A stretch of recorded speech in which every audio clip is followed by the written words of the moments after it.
have done fight videos. You have those hand-to-hand fight videos and those showcases of power videos, but I felt I've neglected something. And indeed, I have. I've yet to do a video to show some of my favorite superpower fights in anime, so that's what we're gonna do today. But hey, watching top superpower fights in anime is a cool thing, but you know what's even cooler? Being able to do so in a browser tailor-made for anime enthusiasts and gamers a lot like us. Introducing today's sponsor, Opera GX. Opera GX is the next-gen evolution of the Opera browser, bringing with it a whole lot of features that we can't wait to get our hands on. You know, stuff that enhances the viewing experience and allows you to show your love for anime as much as you can, such as themes for one. Opera GX prides itself in being a browser that lives for customization and themes. So whether you're a One Piece fan who'd like to be greeted by this amazing art of the Thousand Sunny, or a person of culture who can't wait to have this gorgeous animated Shinobu wallpaper, Opera GX has it for you. And the fun's just getting started. Multitaskers would love this next feature, as Opera GX also allows some cool tricks such as pop-out videos. That way,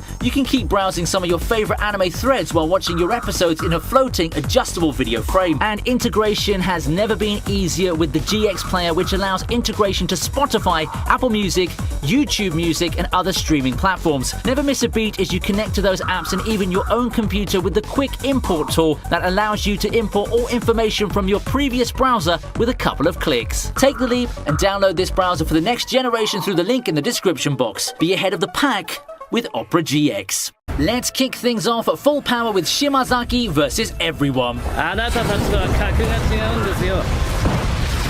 I've talked about several different Mob Psycho fights in my videos. Well, not as much as the more mainstream shonen ones because that's what you guys mostly like. Still, how can I stop ranting and raving about Mob Psycho fights when it features some of the most visually spectacular battles the anime world has given us? I did notice, however, that I've yet to talk about this battle in the series' second season. Shimazaki taking on everyone was a treat to watch. Thanks to the breathtaking animation, you really get the feel of the fight and you get to indulge in the impact of it all. It's one thing to passively show you something, but it's another thing to show Shimazaki's dominance in such a way that you get pulled into it following the action.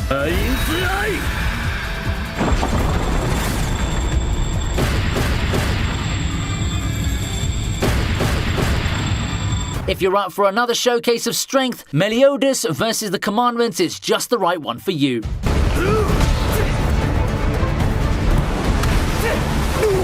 Instead of a fight, this could be more of a Meliodas flex montage when he tries to go one-man army against the entire squad. Doesn't matter what the Commandments threw at him, he always found a way to persevere through it all. An awesome looking answer at that, with him using those attacks as a source of strength, smugly taking them all for him to unleash an even more powerful attack that would surely eradicate all of them. I consider this a legendary moment in the series, a fight to remember, not because of how intense it was, but because it more than represents the theme Seven Deadly Sins has with the whack power levels and endurance of its characters. But the flex isn't all there is to it. We all got our hearts ripped out when Estarossa steps in and puts an end to it. What follows is a moment that will be forever remembered as Meliodas outright dies. Yes, even godlike beings fall, and it happening to the main character who had all the momentum on his side not too long ago was all the more shocking.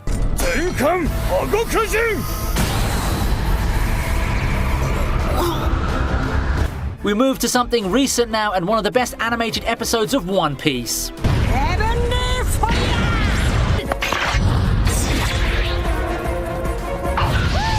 With how long One Piece has been going on, it's no surprise that there'd be lots of memorable, even legendary fights involved in the world's creative roulette of superpowers. For this video, I want to take something a bit more modern, and I decided on Kaido and Big Mom versus Luffy, Law, Kid, and Zoro. This insanely animated battle is one of the highlights of this arc. It's one of my favorite Gear 4 moments for Luffy. It's also emblematic of the whole crazy, out-of-this-world gimmicks and styles that One Piece boasts. It's an anime bound by no limits, and you see it with how big of a deal Wano arc has become in terms of production. All of them duked it out, giving their all, showcasing their endurance, tactics, and powers. Yeah, I know this battle is far from over, but watching this scene animated just increased my expectation for the rest of the fight.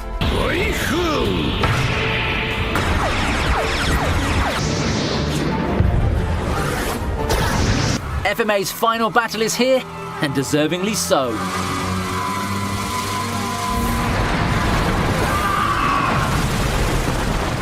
FMA's not particularly the flashy superpower type of show. At least, the alchemy and magic isn't the main appeal of it all that brought it such acclaim. But the final showdown with Father does deserve some more love. It basically starts off demonstrating how powerful Father's become, that no matter how many forces combine to form a united front, no matter how many kinds of powers get thrown at him, it's all just meaningless. How do you beat something like this after all? The physical embodiment of a god, standing in front of all these humans desperately fighting for survival. However, we soon see cracks opening up, and it leads to one of the most powerful moments in FMA, the final showdown with Ed. The final clash with Ed is something more than a battle. It's a dissection of Father's ideals and representation of his fitting downfall. It's also filled with irony, just like how it's ironic that a fight that features one of the most powerful characters with all the superpowers ends with a good old punch to the chest. It's not quite the showcase of superpowers that you'll probably come to expect from this list, further adding to the irony of things in a meta perspective, but it's the best end to an epic final battle that we can have for FMA.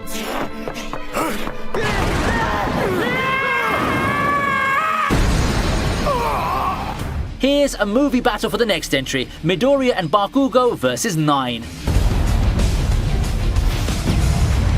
Now, I personally have a lot of positive opinions about the My Hero Academia movies. They're not exactly manga canon, but they find themselves nestled right in between arcs, making some seamless transitions into actual canon material. Anyway, I love the first movie, but I think the second movie, Heroes Rising, isn't talked about as much as it should be. Or maybe I'm just not around the MHA community as much. I'm not even sure whether this climax is a cut above the first ones. Both are equally good, but at least this movie gave us the awesome team-up between Midoriya and Bakugo. It's such a well-done scene, them fighting against 9, with a lot of hype moments, culminating, of course, in Bakugo getting a taste of something he'd always wanted.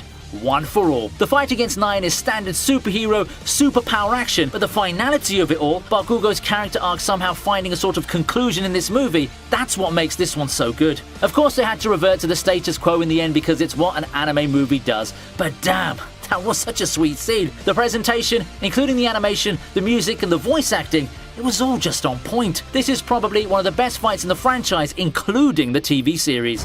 We proceed now with Bleach's Ichigo vs Ulquiorra.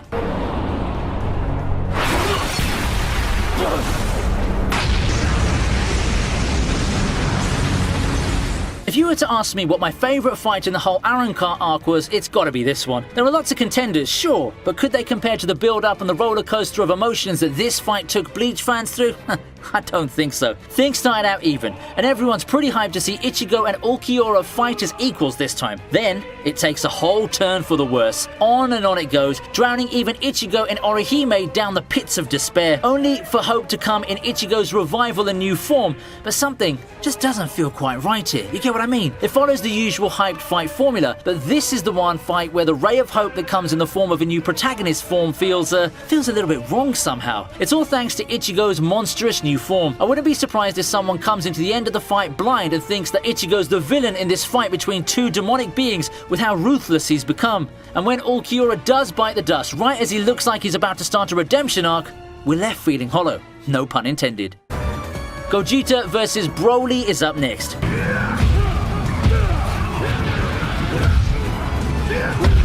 Man, I couldn't wait to talk about this fight. The sheer excitement, the hype, and the eventual collision all made the first Broly movie one of the favourite pieces of Dragon Ball media. It was something special, and we all knew it when we first saw it. Decades later, Gogeta and Broly take on each other again, and they haven't lost a step in 2018. What more can I say about this fight besides the fact that it's one of those fights heavily carried by the hype and the context? There's not a lot of derivatives of the word awesome that you can use to describe this collision of titans, and the new powers from Super up the power scaling even more compared to the two first runs at it. If anything, it showcases Broly's power to the point that Gogeta had to go blue to win, decisively at that. Overall, it's an awesome fight that both long-time and returning Dragon Ball fans have got to see.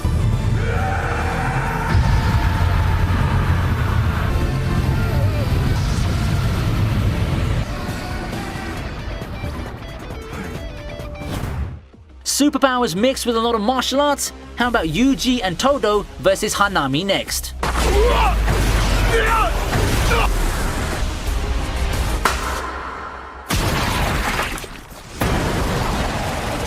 The first real test for a newly formed bond, the stakes being as high as they can towards the climax of the fight. There's a lot of things that make this fight so much hype, then it more than lived up to it thanks to fight choreography that's out of this world. Each phase of the battle was masterfully presented, and it felt awesome to see Yuji and Todo put that fresh chemistry into work as they team up to take on what's the toughest enemy they've faced so far. Their techniques meshing proved to be a match for Hanami, and for most of the duration of the fight, it seems that things could go either way.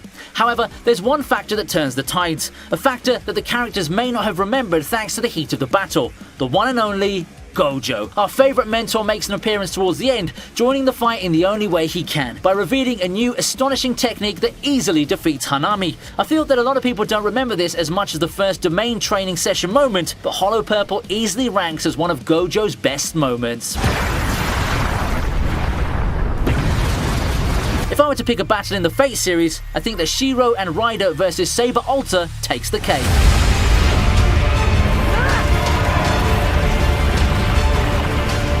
At some point in the back of my head, I still love the two UBW fights to death. Shirou vs Gil was one of the most satisfying final fights in anime that I've ever watched, especially coming off Fate Zero. Meanwhile, the fight versus Archer with Last Stardust served as Shirou's coronation and still gives me goosebumps thinking about it. However, we're here talking about superpowered fights, and there's no better representation of the flash and fireworks of the mainline Fate series than the one in the final Heaven's Feel movie. This is nothing short of what we'd expect from Ufotable's Fate. Epic post-production effects, a lot of flashes, and quick, frantic action that our mortal eyes struggle to follow. All of these combine to elevate a battle to the next level, to drive home the point of how cataclysmic everything is. It's something we won't last a second in, and the presentation more than sends that message home. At the end of it all, this battle didn't even end up being the true final fight of the movie. I do think it's fitting, however. While the previous two routes showcase a lot more fights, Heaven's Feel is just a more muted and profound experience. It's not the fights that grip us in this series of movies, but the more philosophical questions that they throw at us. Lastly, what better way to top it all off